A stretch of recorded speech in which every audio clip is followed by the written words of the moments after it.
Today's conversation is with someone whose message has reached thousands of people searching for direction, confidence, and purpose. My guest is a speaker, creator, and two times best-selling author who built a platform centered around mindset, discipline, and perspective.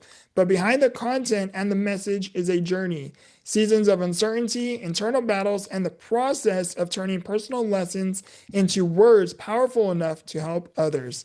Today, we are going beyond the screen. We are talking about the person behind the platform, the battles behind the growth, and what it truly took to become both the messenger and the author of his own story. Please welcome Jose, also known as Jose Spires on Instagram.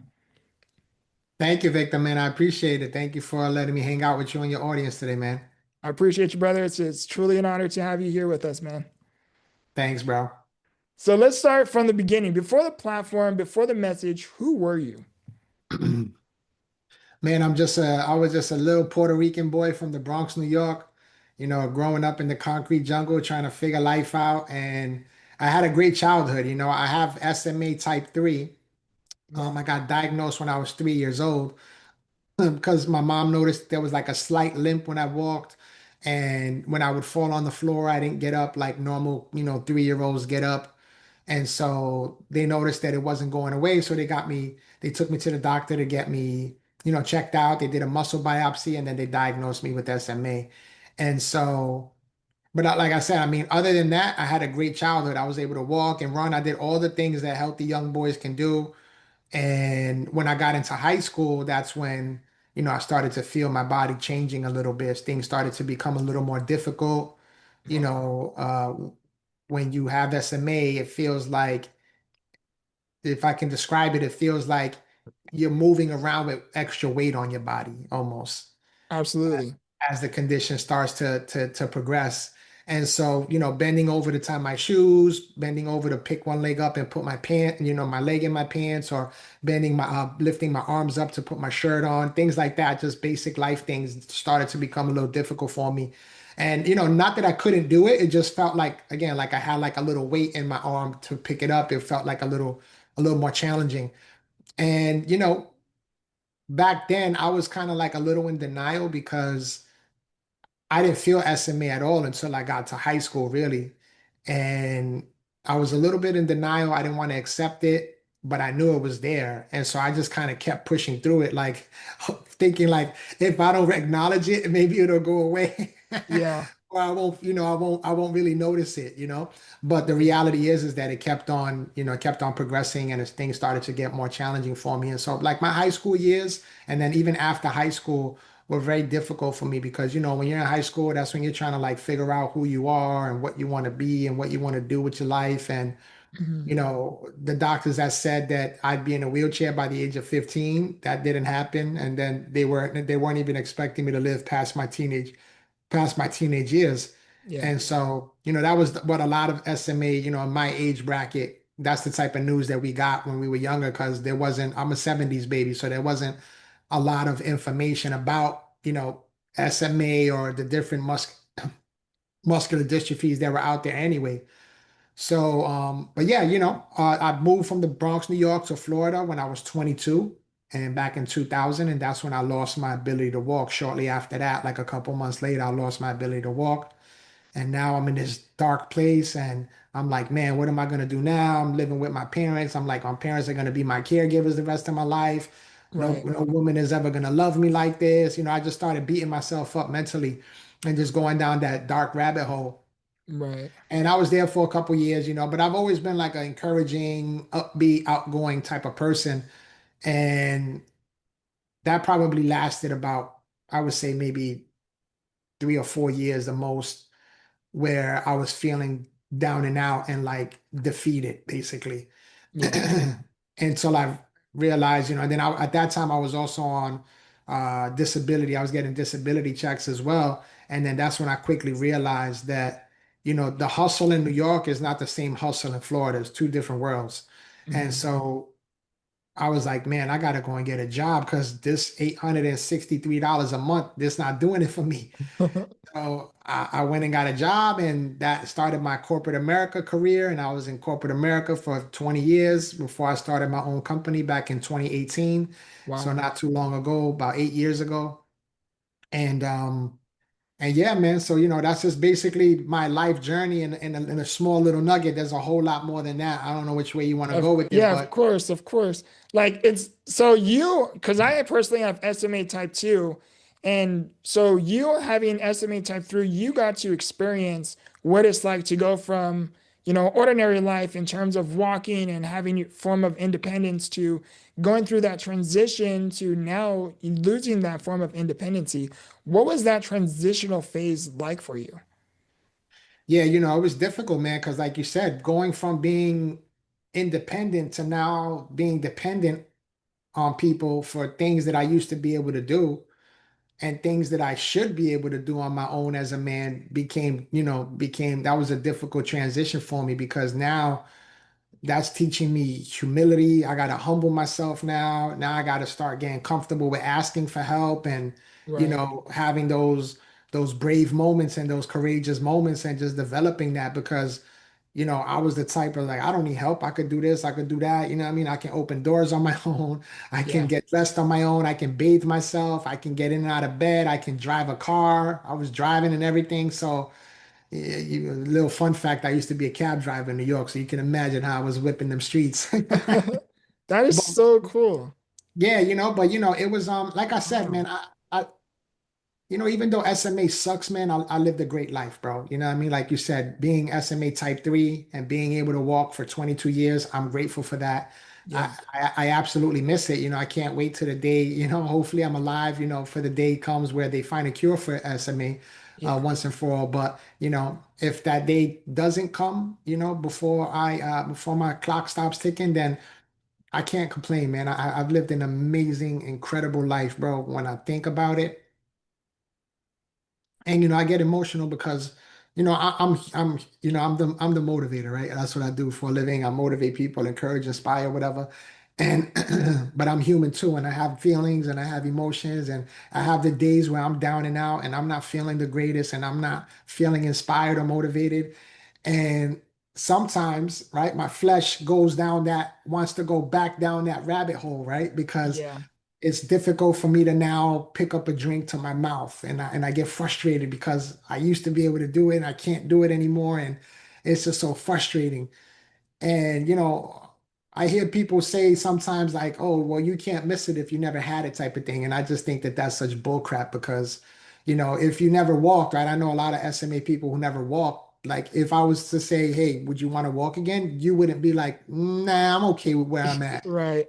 I don't want to experience that. You know what I mean? Of course, Yeah. everybody would want to do that. You know what I'm saying? You don't have to, it's not one of those type of things where you have to experience it to want it. You know what I mean? Right. So, and then when I have those moments, I think about, were you able to walk ever, Victor? No, so like I won't go into my full story, but at 2.5 years old, I was diagnosed with SMA type 2 through a muscle biopsy. So I never got to get the experience of what it's like to have that form of independency.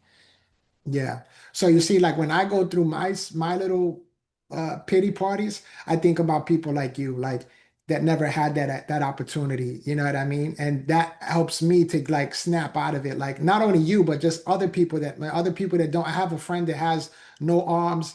Well, he has one arm and no legs. You know Hmm. what I mean? So I start to think about him, and I'm like, and all these other people that I know that would quote unquote looking at them may look like they have it worse than me Right. because of the lack of mobility that they were never able to experience. And so that's what helps me get out of my funk a lot of times. When I start beating myself up and feeling like this, I'm like, I just start to switch it and just say, you know what, I'm grateful because there's other people who can't do what I can still do. Even though I can't do much myself now physically, there's other people that can't do even what I can do. And so that type of thinking makes me snap out of it and makes me just go back into an attitude of gratitude and helps me to snap out of it fairly quickly. I never go down. a rabbit hole when I'm like upset and depressed and frustrated or overwhelmed for an entire day. I might have like an hour or 30 minutes of that, but then I'm Yeah. like, all right, it's time to snap out of it and get back to reality. Of course. So what do you think? I mean, because from personal experience as well, when you sound like you really have an appreciation for, this life despite what it is you go through. Like, where do you think that attitude comes from? Do you think it was from your upbringing? Do you think it was from, maybe how you were raised? Like, where do you think that shift of mindset adjustment came from? Well, like I said, I always wanted more out of life from a young age. Like I always wanted more. And it wasn't like just physical because like when I was younger, I had the physical mobility, but I always like even at 14 years old, I got my first DJ equipment back in the day, two turntables and a mixer That and is so speaker cool. and speakers, yeah. And I loved music and I loved to DJ and then I started producing music. And so like from a young age at 14 years old, that's when I started my first business I would make mixtapes. I don't know how old you are, but back in the day before CDs, there was mixtapes. And I Yeah. used to make mixtapes and sell mixtapes in high school. That's how I used to make extra money in high school was selling mixtapes. And then when I started getting really good at it, another friend of mine who used to DJ, he wanted to partner up with me and we started another company where we started DJing like wedding receptions and house parties and we were even doing clubs at one point at 15 years old. I was in the clubs DJing in New York City. So, it was just another mind-blowing thing. But I've always had that go-getter mentality from a young age. And it was always in me. I was always figuring out ways to hustle and make money and try to do my own thing. And it just carried on, through the rest of my life. But once SMA hit, I'm thinking like, man, there's nothing really I can do physically anymore. I couldn't DJ anymore because I couldn't move my arms as fast as I needed to be able to DJ, Right. changing the records, flipping the records. It was starting, I couldn't do it, all of that stuff. So I was thinking to myself, well, all I'm going to be able to do is probably, customer service work or some type of desk job where you give me a computer and a laptop and a wireless headset and I can rock and roll, because I Right. was still able to manage that. But I was limiting myself by thinking that way, you know what I mean? And I did that for 20 years, bro. And that's because I let when people say limiting beliefs will hold you back, I'm a result of that. That held me back for so long because I thought in my mind that's all I would be able to do. Yeah. Until the job that I was working in 2018, they had, abruptly laid me and like 25 other people off. And at that point, I had already written my book and I had already become a bestseller and I was already getting paid to speak, but it wasn't equivalent to my corporate salary. And so I had to make a decision. I was like, well, I can either go back to work and find another job very easily because I have years of experience, or I can give this entrepreneurial thing a shot and see what happens. And so that's what I chose. And here I am 8 years later, still doing it full time and rocking and rolling and just keep and being creative and reinventing myself and trying to stay up with the times and the transitions through COVID and everything. So Yeah, it's phenomenal. It's phenomenal to hear like what it is you went through and how like you literally bet on yourself and it significantly paid off. You know what I mean? Forgive me, I got a little bit tongue twisted. But what do you think life was teaching you early on that you maybe didn't understand at the time? man, life is teaching. I mean, when you have SMA, it's definitely teaching you, humility is definitely teaching you how to be humble. It teaches you, it taught me patience, because now I got to sit and wait for people to move for me. You know what I mean? I can't Of just move, get course. up and move on my own. So now I got to wait for people. So that waiting game was horrible, but it developed a lot it developed a lot in me. It developed endurance and it developed perseverance. It developed gratitude. It created humility and it helped to create the characteristic traits that I have now and the man that I've become today. And so, you know, a lot of times we go through life and things happen and we don't know why and we don't know, why we were chosen to go through it. But I know I'm gonna be 49 years old next week. I don't know when this is gonna air, but Yeah. my birthday is on the 25th of February. Oh, But perfect. It's actually going to be aired on your birthday. oh really? Oh, Yes. awesome, cool. Well, That's happy dope. birthday. Yeah, thank you, man. Yeah, so I'm going to be 49 years old. So now looking hindsight, everything I've gone through in life, there's definitely a purpose behind it. It definitely helped mold me and shape me in some way, shape, or form or fashion. And it's been a great journey, man. It's really been a great journey. And that's why I am the mindset disruptor, because I went from growing up in the hood in the Bronx, New York, to moving to beautiful sunny South Florida, which is like a paradise. That's so Definitely, cool. they call the Bronx the concrete jungle, and Florida they call it like paradise. It's like where people, I live where people come to vacation, basically. And Wow. I love it out here, But again, I think like going back to one of the questions you asked me is like I think definitely being born in the Bronx definitely helped me develop the thick skin that I needed to be able to fight this fight that I've been fighting my whole life, Yeah. and to be able to, it built that grit and that grind and that hustle in me, that street hustle in me to be able to go out there and figure things out. I saw this meme on social media that said everything is figure outable. I love it. Yeah, Maria Forleo, I believe is Yeah, I the don't one who know who says put it, that. but I saw it and I was like, yo, I like that. You know what I mean? Because it Yeah. is, it's true. Even with SMA, like we can't do certain things, but we can figure out how to, you know what I mean? There's so much creativity and so many advancements and so much technology and assistive devices that help us to do, to live the life that we all want to live, a decent life, a higher quality of life. And so, yeah, everything is figure outable, man. And once you can learn that, it just makes life a little easier because now your mind isn't always defaulting to the negativity that's happening around you, and it's Mhm. focusing on being solution driven and problem solving, and it helps you build problem solving skills. That's another thing that SMA has that develops in a lot of us, if not all of us, is how to solve problems Yeah, and how to like be creative and how to do things that we can't do and figuring out ways to do it. of course, of course. What do you think? Like, was there things that you had to endure internally that people maybe around you didn't quite ever saw? Yeah, man, absolutely. Self-doubt was definitely one of them. Yeah. I doubted myself constantly, all the time, doubting myself, doubting myself, doubting myself. And I think that's one of the things that people never saw. I never expressed that. And then also just um being depressed. I hit it very well also, like, but I was dealing with these emotions and these feelings inside that were horrible, bro.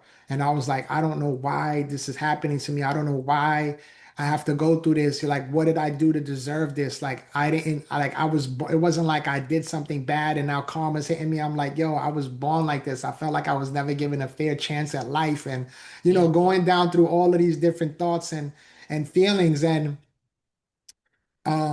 but again, even going through those things, it helped develop me. It helped me to understand that we're not going to know everything, that happens to us in life. But, it goes back to, and it sounds cliche. I don't know, everybody uses it, but so I hate to even say it, but it goes back to that saying that says it's not what happens to you, is how you handle what happens to you that matters, I like right? that. And so that's the icing on the cake right there. So it's not about, oh, you were born with SMA. It's about how are you going to handle living with SMA, because the reality is that you have it. It's not going anywhere right now anyhow. So how are you going to handle that? How are you going to live your life with that? How are you going to navigate that? How are you going to manage that? How are you going to let your mind still be positive and motivated and inspired living with that and going through that? And that's what I've been able to develop over the years and get really good at it. Yeah, that's a it's very, very powerful to hear when someone undergoes, like you said, like, why did this happen to me? Why am I going through this? Like, what did I do to deserve this? And, when you really go down that rabbit hole and you're really going through, the spiral of, negative thoughts or self-doubt or discouragement or ashamed, whatever, it can really take us to dark places mentally. So it's very, I love how you talked about how you persevered and endured and what helped you overcome these different trials and tribulations and seasons of your life. Before you helped others, what were you personally trying to heal or figure out yourself? Well, I'm just trying to figure out, I was just trying to figure out how I could, just continue living a life, at a level of decency and a quality that was acceptable to me, because the way I was growing up wasn't acceptable to me, right? Like, I mean, we weren't poor, but we were like, I would say low middle class. my family, and we lived in the hood. Like we had a single family home, but it was in the middle of the hood. Like we were surrounded by projects, Hmm. which is the weirdest thing. But I did come from humble beginnings. You know what I'm saying? We didn't really go on a lot of vacations. We didn't take a lot of trips. We didn't do a whole lot of things, but I had a great childhood. I had siblings and we went to like the local Boys and Girls Club, and we had a bunch of friends, neighborhood friends, school friends, family, Yeah. and so I had a lot of fun, but I was just basically trying to help myself to become the person that I thought I could never become. Yeah. I love that. When you said you have siblings, during the beginning of everything that was going on with you, were any of your parents, was like your mom or your dad, like your caregiver at the time? Yeah, no, I mean, like I said, when I turned 22, that's when, well, actually, a little bit before 22, like towards the end of my high school years, that's when things started to get difficult. I could still do it on my own. So, Hmm. like, when I moved from New York to Florida, that's when I started needing help, like I couldn't lift my leg up on my own over the Right. bathtub, over the bathtub, how Yeah, you to have to lift get into the Yes, bathtub. to the Yeah. bathtub. Yeah, so I couldn't do that on my own anymore. So I needed help. I started needing help with that. But prior to that, I was really independent. You know what I mean? I was able to do my own thing Yeah. by myself on my own. And so once I moved to Florida, that's when I needed help from my parents, from my siblings, and they helped me, and then I wound up getting, married and having my own children. And then my children got older and they had to help me. My wife is a rock star. She's like an angel on this earth to me. I feel like God just was like, here, you know what? I know you got to go through that, but I'm gonna give you a beautiful wife that's gonna help you, and she's gonna be amazing. And I'm grateful for that. You know what I mean? And this year we're gonna be celebrating 19 years of marriage. Wow, And congratulations. thank you, man. Yeah, we've been together for like 23 years and married 19 this year. So next year is going to be a big year because I'll be married 20 years and I'm turning 50. So it's going to be a big year for me next year. Oh, So that I'm, is so cool. I'm excited about that. Yeah. But yeah, everybody, helped me and at the end of the day, I mean, I'm a man of faith too. So I feel like God knew the plan, before I knew what it was. And he put everything into play and knew what I was going to need before I even knew I was going to need it. And everything just wound up working out. Yeah. Like how you mentioned earlier, how, when you were going through this transition, you said, like, is anyone ever going to love me? Am I going to be able to do these different things, and here you are, now you have an incredible love story where you found a wife. Like, where do you think, helped you break through, that mindset of no one's going to love me? And how did you allow yourself that availability or the opportunity to be loved? Well, the thing is that I like when I was young, I never had a problem, being with girls, right? Girls were always attracted to me. I have a great personality and I don't want to sound cocky or anything, but I feel like I'm a pretty cool dude. Yeah. Yeah. You're chill. Yeah. And, so I never had a problem in that area, but in my mind, I was always thinking long term. Like when I was younger and I was still able to be independent, it wasn't a problem, right? But in my mind, I'm thinking like, I know I have SMA and they know I have SMA because I shared it with them, but it wasn't very visible yet. Yeah. So it wasn't really an issue. But in my mind, I'm always thinking like, when this thing starts really kicking in, are they gonna be in it with me for the long term? Or are they gonna be like, oh, I can't, I can't do this. And Right. so, you know, um, I had gotten married at a young age with my first wife, and I was still able to walk when I met her, and then lost my ability to walk while I was with her, and she couldn't handle it. So Yeah. she just she hit it, and so we wound up getting divorced. I had a son with her, and then I met my current wife, which so I'm sometimes like, man, I wish I would have met you first and we would have been, but Yeah. everything happens for a reason, you know what I'm saying? But then I met my second wife and then the same thing, like in the back of my mind, even though she knew I had SMA, like when I met my second wife, I couldn't walk anymore. So she met me like that. We used to work together. Okay. So at my first job, she was already working there. We were on the same team, and she was just like, "Yo, this is a cool dude. He's handsome. I'm attracted to him, and he's a cool dude." She never really saw. At that time, I used to use a scooter. I wasn't in a wheelchair yet. I used to use a little motorized scooter because I still had, a lot of upper body strength, Hmm. and I was still in denial about getting into a wheelchair. And so when we met, we were coworkers, we was on the same team, and then we just became very good friends, like almost best friends. We were always hanging out, calling each other, going to hang out with each other, going to the beach, playing cards, things like that. And then one thing just led to the next. And one Valentine, I asked her to be my Valentine, and she said, yeah. And then we started dating. And but I was always asking her, like, I'm letting her know, like, almost coaching her, like, that this condition that I have, it gets worse over time. And Yeah. what I'm able to do now, I may not be able to do in 5 years, 10 years, because Right. it gets worse as I get older. So I'm like prepping myself, but I'm also prepping her too. Yeah. And she was like, it's not a problem for me. I never saw your disability anyway. I don't even acknowledge that. I don't really like not acknowledge it in a sense like she's oblivious to it, but Yeah. it's She just sees you, she doesn't see the wheelchair. exactly. And Right. so but yeah, so she's a real one, man. So here we are, 19 years later, 23 together, and she's still rocking and rolling with me. And we've been going, we've had some ups and downs, but we've had more ups than downs. And we love living life together, bro. We live together, we work together, we travel together, we do everything together. A lot of couples can't do that. They work two separate jobs, then they come home and they're okay with that. And sometimes even with that, they don't get along with each other, Yeah. you know. But we do everything together. And we're literally the reason I think that we lasted so long and we're going to last forever is because we're best friends. Like we literally do everything, talk about everything, and experience everything together. And we just love it. We love each other and we like each other. So um That's we incredible, man. yeah, That's incredible. You said you have a few kids. How many kids do you have? Yeah, I have two kids. I have my son who's my biological son from my first marriage, and then my wife had a son too from her previous relationship. And when we got together, they were 2 and 3, and now they're 25 and 26. Wow, that's awesome, man. Yeah. At, at what point did you realize your experiences were bigger than you and needed to be shared?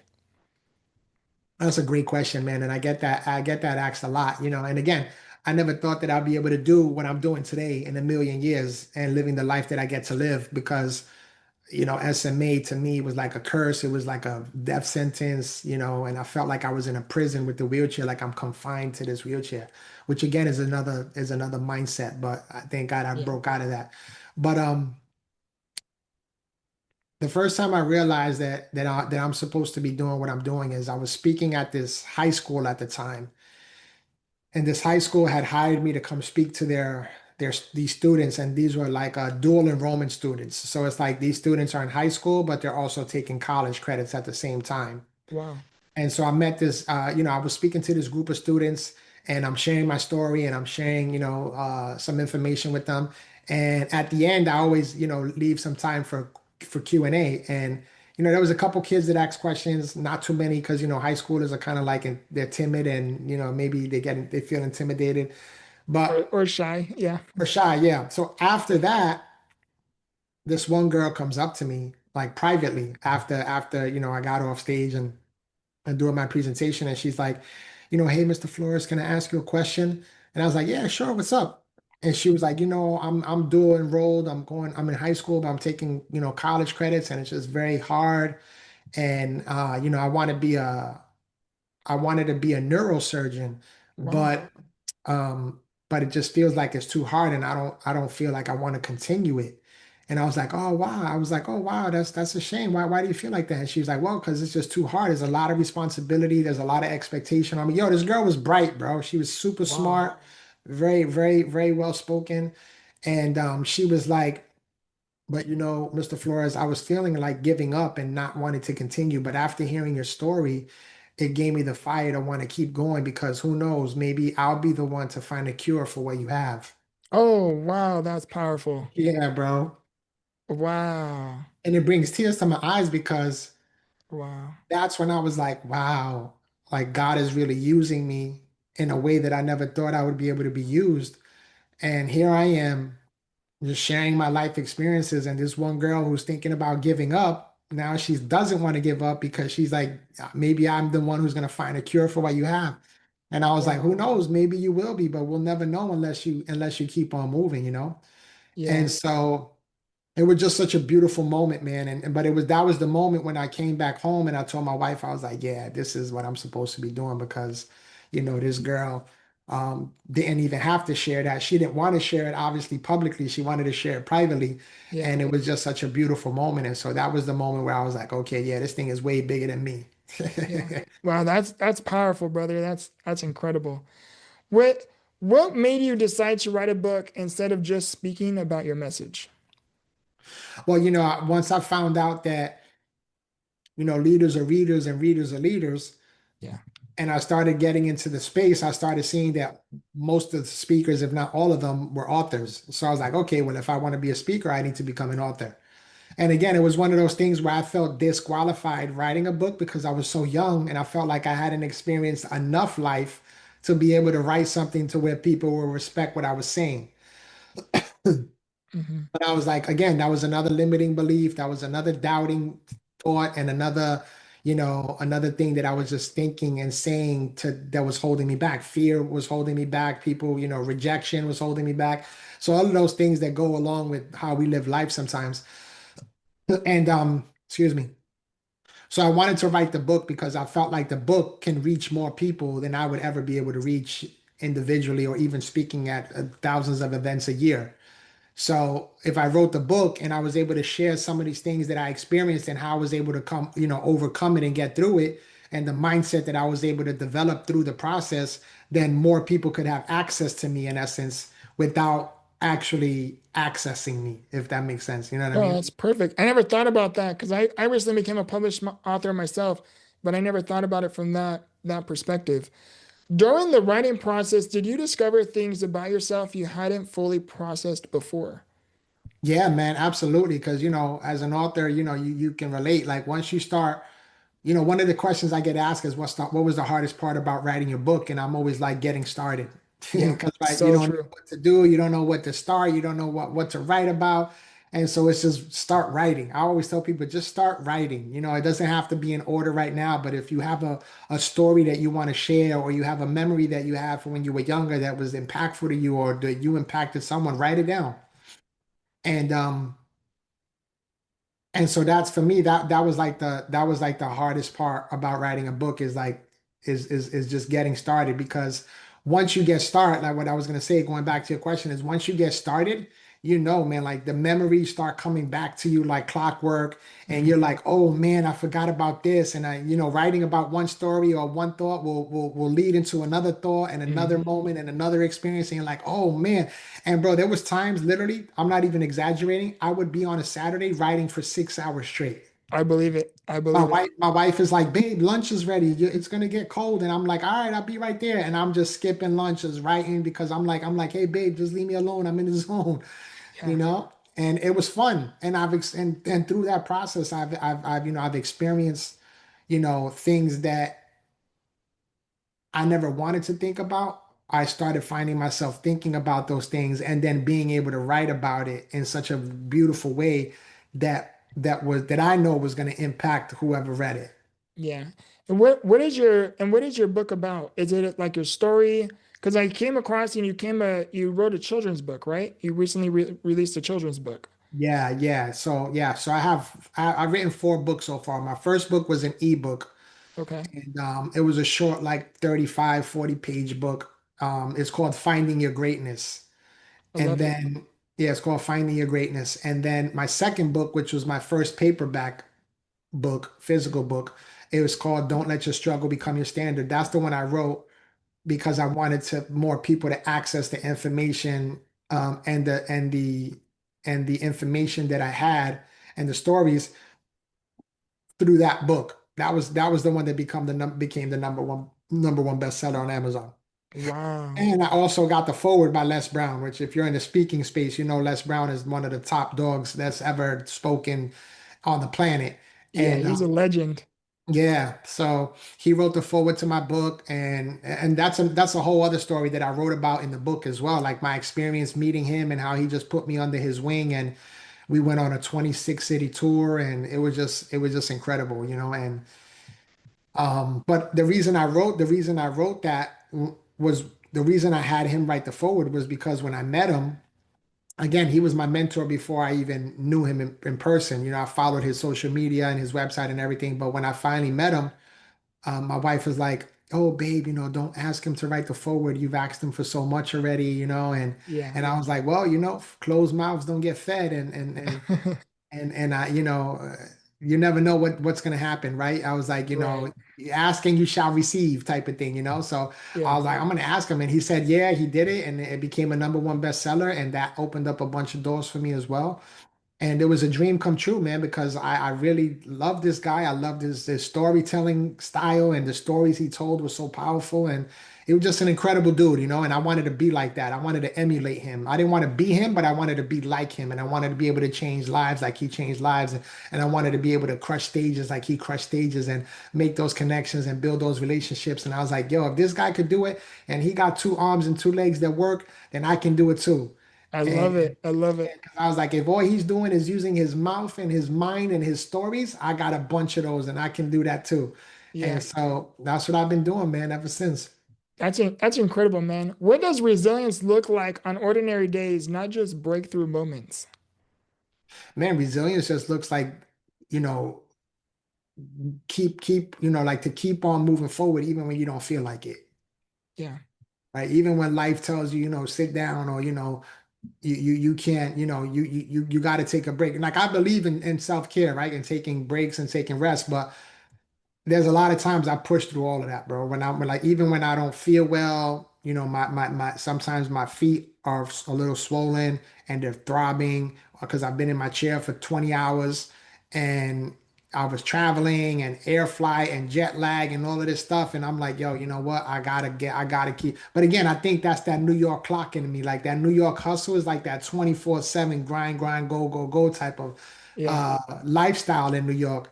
And I think that's, having that built in me from being born there is what helps me like do what I do now. Like there's so many people like, yo, bro, I don't know how you do what you do and everything you do, like, and you do it from a wheelchair, like with all the, struggles and challenges that you have to experience and go through, and you still like out there killing it. And I'm like, yeah, it's through the grace of God, man, that I'm able to do what I do. But I think that God allowed me to be born in New York and allowed me to have that grit and that grind and the family dynamic that I came from. That's like, you know what?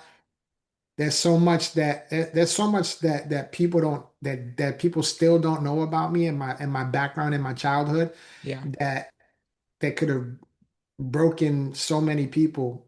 And I was fortunate enough to be able to push through that and overcome that and still become the man that I am today.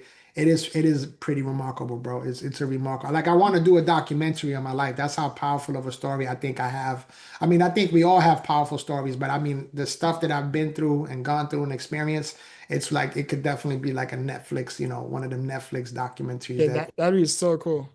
yeah, man, I would Yeah. love it. But eventually one day I'm gonna do it because it's on my bucket list. But I got to get to that point where I have the time and the resources to be able to invest in that. But it's Yeah. gonna happen. Trust me, it's gonna happen. Yeah. Just one step at a time, you know?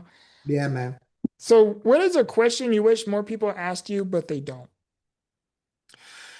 How's my sex life, man? I love it. Okay. You know what I'm saying? I know that's like a question mark on a lot of people's heads. Like, yo, how does this dude keep that type of wife? And like, how's their sex life like? You know what I mean? And we have an amazing sex life, you know what I'm saying? But it's definitely it's definitely, I love it. my equipment definitely still functions, you know what I mean? And it's like just, because people have That that image in their curiosity. head, like, oh, if you're in a wheelchair, then you're damaged goods, like you don't work properly. And I'm like, no, I'm far from that. You know what I mean? Yeah. First of all, I'm not paralyzed. A lot of people think because I have SMA, I'm in a wheelchair, they think I'm paralyzed. I'm like, I'm not paralyzed. I can still feel and move everything, and everything still works, if you know what I mean. Yeah. So, but yeah, man, I mean. My wife and I, we have an amazing intimate life, and that's again one of the things that it's not like I can do traditional moves and stuff like that like a regular able-bodied man can do, but trust me, we get real creative, bro, and we have a lot of fun with it, bro. So you see, it's one of those topics that's uncomfortable for people because people are like they don't really want to touch that, but I'm like, hey, I don't care, bro. No, I love it because it's raw, you're honest, you can tell you're very humble and you have a great sense of humor, which I think is incredibly important. That was a perfect answer. That was funny. So, Thanks. for someone listening who feels overwhelmed in their circumstances right now, what advice do you have for them? You know, one of the ways you can get unstuck is to just start combating the thoughts that you're having. Like, what are the thoughts that you're having that are making you feel stuck? Right. So I just start asking questions like, why are you feeling stuck? And then whatever their answers are like, well, why are you feeling that? And I just keep asking why. That's what coaching is. When you people go hire coaches, it's like you already know the answer. I Right, don't know, Victor, what you're thinking about deep down inside, but guess who knows? You do. right. So in order for me to be able to help you, I just got to keep asking you the right questions. It's so true. What are So, you so going through? true. All right, well, why are you going through that? Okay, well, how can you overcome that? Okay, well, what do you think your next step is going to be? Okay, well, who do you think you need to reach out to? Yeah, Okay, what's your next play going to be? Like, are you going to continue with the being stuck and being complacent and being depressed? And are you going to let that control your life, or do you want to take control of your life? right, And just asking those questions, and little by little, you start chipping away. You start getting to the root of the issue, and they're like, "Oh, wow, I never thought of that." But meanwhile, it was inside you the whole time. right. And it's so so powerful too because like you said, like whenever someone comes across a problem or something they can't quite understand why they keep experiencing certain things, you know, so obviously there's things that are far beyond our control, but there are a lot of things that are within our control, like our attitude and the way we perceive and looking towards life. But if you can literally just ask yourself, okay, what's the problem? Okay, well, what am I doing with the problem? And you begin to ask yourself, like you said, better questions, you come up with better answers. That was perfect. I Absolutely, know 100%. I know we're cutting towards the end of the episode here. So I want to ask you a few engaging rapid fire questions. So you can try to answer. I try to keep it entertaining and a little bit fun, a little bit as much as possible. So you ready? Yep, let's go. Okay, let's do it. So if your life had a theme song, what kind of song would it be? If my life had a theme song, what song would it be? Yeah. Um, right now, my favorite song is "Stay Strong" by Danny Goki. Ooh, that's a good one. That's a really I love my favorite one of his is haven't seen it yet. That's a powerful But one. that's a nice one too. Yeah, yeah, yeah, yeah. Hey, Yeah. what is a quote you love? One of the quotes I love is from my mentor, from Les Brown. He's always saying, um, it's no, no, I'm sorry. Yeah, yeah, yeah. He said, it's one of his famous ones where he's like, shoot for the moon because even if you miss, you'll land amongst the stars. I love it. I love Yeah. it. What is the first word that comes to mind when you hear the word failure? Overcomer, If your younger self could see you today, what would shock them the most? the person who I become. I love it. What is one excuse people use that you absolutely do not accept? I was too busy to get back to you. Who are you becoming? A better version of myself. I love it. Bro, brother, this has been a great and phenomenal episode. I really, really appreciate you for being here. So, how and where can people find you? Let people know where they can find you on social media, let people know about your projects, anything and everything about you. Yeah, man. So people, it's real simple. You can find me on any platform, and my website is at Jose Inspires. My website is joseinspires.com, and it's on everything, literally. Threads, TikTok, Instagram, Snapchat, Facebook, LinkedIn, everything is at Jose Inspires. And my website is joseinspires.com. Another thing is you mentioned earlier, my wife and I did just write a children's book.